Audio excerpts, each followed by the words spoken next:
U.S. finds no evidence flaws in Dominion voting machines were ever exploited. Well, if they're really good at exploiting it, would you know that you got exploited? That's and true. if you were exploited, would you tell everybody they were exploited and Trump Yeah. should have actually won? Yeah. When that guy's been screaming like a maniac for 4 years? Yeah, he sure has. They stole my election. They stole my election. Yeah. It was a rigged election. Rigged. It was, even if it wasn't rigged. He's still saying it. But even if it wasn't rigged, let's say it wasn't rigged. Let's say it was a fair and that's who won and that's how it was going to be. Biden won. For sure, it was rigged by the media. For sure. Just the Hunter Biden laptop case and the Russia collusion case. Just those two things. Yeah. Just those two narratives that they knew were not true, that they pushed out in front of everybody, and that we know, had to do with trying to get rid of Trump. That was a big. That is one over-reporting and one under-reporting. Yeah. Yeah. That is in many ways. That's an attempt to manipulation. Yeah, It's manipulation of a public narrative. It's a manipulation of what the people think is real and not real. Everybody thought he was in collusion with Russia. It's what everybody thought. It's they were just all these mainstream, except Fox News. Yeah. They were the only one. They were the only ones that weren't pushing it. Everybody else was pushing it. Yeah. It was sold hard. Yeah. Yeah. Yeah, it was not true, and it's proven to be not true. And then there's the Hunter Biden laptop thing, which they knew was true, and they said wasn't true. Yeah. And they told you that they stopped people from sharing it on social media. They stopped people from sharing it on Twitter. Zuckerberg sat in that very chair and said that the FBI contacted Facebook and told them that it was Russian disinformation. They were getting a bunch of Russian disinformation. And so they limited the spread of that. Wow. I don't know how they did it. I don't know exactly what they did to limit the distribution of that Well, article. the FBI is involved in that. It's wild shit, It's pretty dude. wild. It's wild shit, and no one cares. No one's up in arms. No one's freaking out, because that is a way that you're going to rig an election without rigging an election. Yeah. with Whether information. you like that guy or not, we have to follow the rules. We have to. And if we don't follow the rules because we don't like somebody, and we break the law because we don't like somebody, we don't want them to win.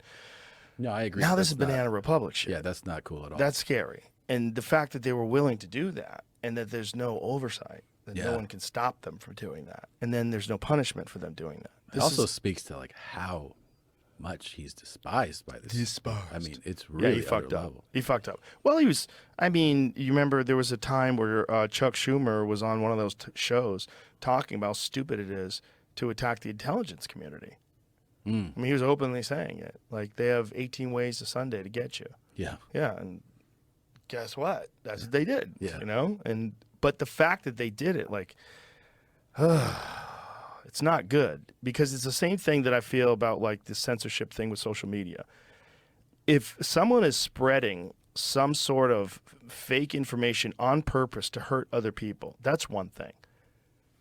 But if someone is just saying something that you don't like them to say, or something that's disputed, or something that seems to not be agreed upon by certain people, but then there are also experts in the field that do agree, you've got to let people talk that through. Because if you don't, and you silence debate, and turns out you were wrong, like the Hunter Biden laptop story, or like Russia, if you were wrong and you were ruining people's social media channels, ruining people's YouTube channels, ruining public discourse, changing the way people think about something, well, you have a responsibility to not do that again. Sure. Now you know you did that, and this is why that is dangerous. Censorship is always dangerous. And then when they censor and it's like undeniable, you usually just get like a lower third. Yeah. There's Sorry, whoops. Yeah, we didn't mean to do that. We fucked up. Yeah. Yeah, I mean, it's gross. It's gross, and they don't understand that it undermines something that is already a problem, and that's public belief in mainstream media. The general public has lost a tremendous amount of faith in the news, Yeah. and what they're saying, and what's true, and experts, and all sorts of things. Yeah. And then it was all exaggerated greatly by the pandemic. That blew the people that were just hardcore lefties are now like moving to Texas. Yeah. People that were like, I am getting out of here. This is fucking crazy. I see where this goes now. A huge shift has happened. And people that are like closet Republicans now, they come up to me because they think I'm one. They tell me I'm voting red. Yeah. And I'm like, well, that's not what you have to do. You just got to good people Yeah. that really actually do care and Well- aren't bought and paid for, and actually have a plan to unite people and not strengthen this one side to fight against the other side, but bring everybody together Sure. and make everybody realize our differences are so small in comparison to the things we have in common, the things we want, Yeah. and the things that will help everyone's life. Yeah. And that we have to think that way. We have to think as a collective group. We have to think as a community. But a lot of people just don't want to think that somebody can have differing points of view about a range of topics. Yep. So they go like, oh, if you are pro-gun, that means you must be pro all these other things, right? Right. And you're like, not everybody really falls into that. No. People have all different types of points of views about. It can be about any number of things. Like it can be like fiscally, like how the government should spend money. It could be about your civil rights. It can be guns and abortion, but that's not what defines people. No, it shouldn't, but it does because there's these predetermined patterns of thinking and ideas that people adopt.